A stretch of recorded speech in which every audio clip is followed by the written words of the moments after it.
Hello, everybody. I'm glad to be back in the land of the living.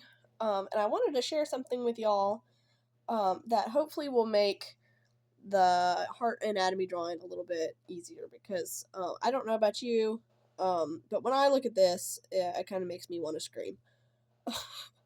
It looks very overwhelming, and it's not that bad. So here's a way of looking at it that really just blew my mind the first time I saw it. My college professor showed it to me, and I had already gone through anatomy. Like, I had done it with CC, and then I had done it in high school, like my senior year of CC, and then I did it in college. And I was like, I finally understand this in college. I wish I had known this when I was in challenge. So first thing you're going to do is you're going to draw a box about this big. Box, and we're gonna have 4 squares inside the box. And this right in this corner up here, you're gonna write RA. Then right here you're gonna write RV. Here you're gonna write LA. Here you're gonna write LB.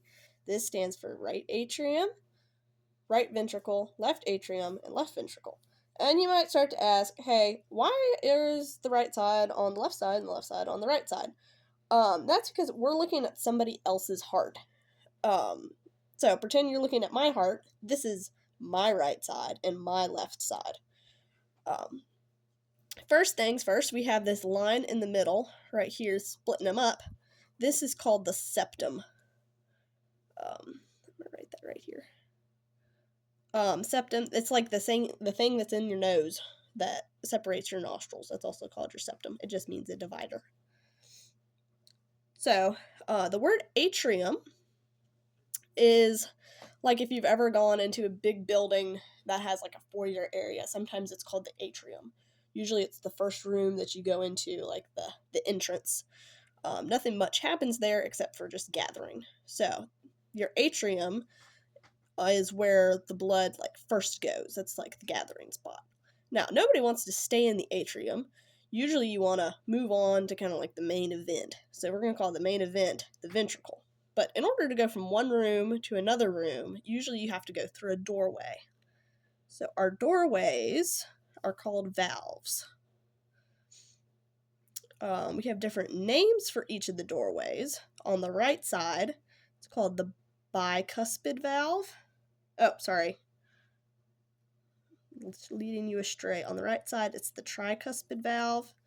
On the left side, it's the bicuspid valve. I'm not going to be writing anything, like any full names out, because just for time and also room. So now we've gone through this doorway into the right ventricle or the left ventricle. And pretend it's the end of the party and we are leaving. And so we have to go out another door. This next door, we're going to have down here. These are going to be our semilunar valves. On the right side, we have the pulmonary semilunar valve. I'm just going to call it the PS. And on the left side, we have the aortic semilunar valves. We call it the AS. Now, blood doesn't just go, out of the heart and just into the rest of your body, just floating around without any sort of vehicle. When blood leaves the body, it goes through arteries. So when it leaves the right side of the body, your blood goes through the pulmonary semilunar vein into the left and right pulmonary artery. So when you look at the heart itself, it kind of just is one big thing that just branches off into half. And as we've already established, our right and left sides are mixed up. So right pulmonary artery, left pulmonary artery. Okay, I'm gonna write that a little bit better, right? Pulmonary artery. And then when it goes through the aortic semilunar valve, it's going to just go into the aorta, which is like one gigantic artery. Now, we know how the blood kind of travels through the heart and out of the heart, but how did the blood get there in the first place? The right side of the heart got blood through the superior vena cava and from the inferior vena cava. The left side of the heart got its blood from the right and left pulmonary veins.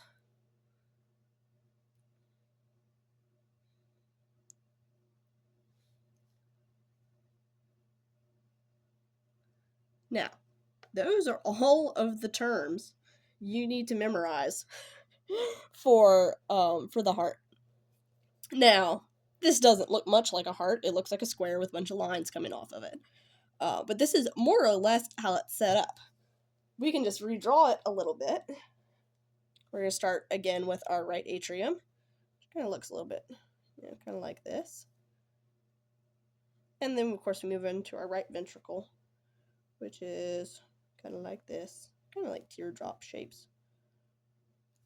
We know we have that doorway, that valve there, tricuspid on this side. Where does the blood exit? It's got to go through this valve right here. It's going to go up this way, kind of like that. This is not the most accurate ever. We know this is the pulmonary semilunar valve. And it branches off here.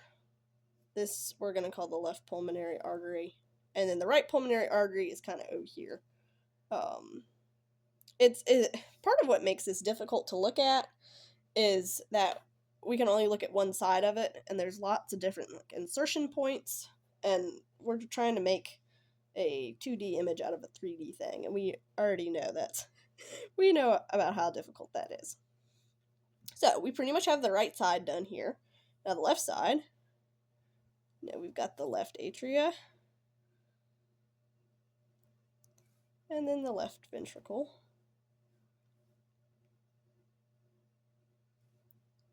Goes from the left atria to the left ventricle by the bicuspid valve. And then it exits by the aortic semilunar valve into the aorta.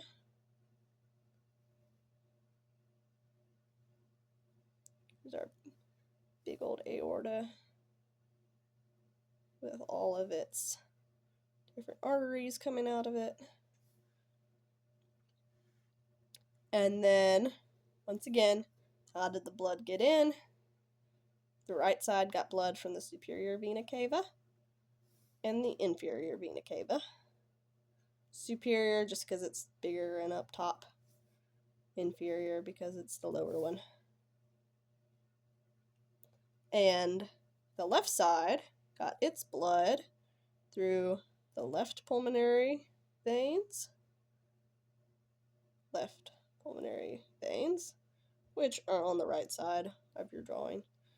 And from the right pulmonary veins, which look like they're going into the right atrium, but they're not.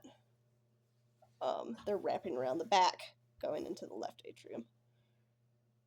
You don't really need to know that, but I feel like it just makes it easier to understand what's going on. So if we wanted to see exactly what's going on with the blood, our blood is coming from our body, so it doesn't have much oxygen in it because it just dumped off a bunch of oxygen in our body. It's coming from the body through the veins, coming up this way, into the right atrium, through the tricuspid valve, into the right ventricle. It's going through the pulmonary semilunar valve. Y'all recognize that word pulmonary? Makes you kind of think of lungs. It should make you think of lungs because it's coming from the tissues into the lungs. So the left pulmonary atrium is going, that one's going to the lung, and then the right pulmonary atrium, which I forgot to, left pulmonary artery and right pulmonary artery. Those are both going to the lungs. So this is deoxygenated blood going to the lungs to pick up oxygen. Once it's been in the lungs and it's had oxygen, it's going to come back to the heart through the left pulmonary veins and the right pulmonary veins. Both of those are going into the left atrium. It's going to go through the bicuspid valve, into the left ventricle, into the aortic semilunar valve, into the aorta, and then all that good oxygenated blood is going to go into the rest of the body to give your body oxygen. And that's how the heart works. So I hope that makes things seem less overwhelming to you. If it's more overwhelming, just forget it and memorize the picture. However works best for you. Anyways, hope that helps. Sorry, my camera's real blurry. Hope y'all have a good week. Hope to see you on Friday. Bye.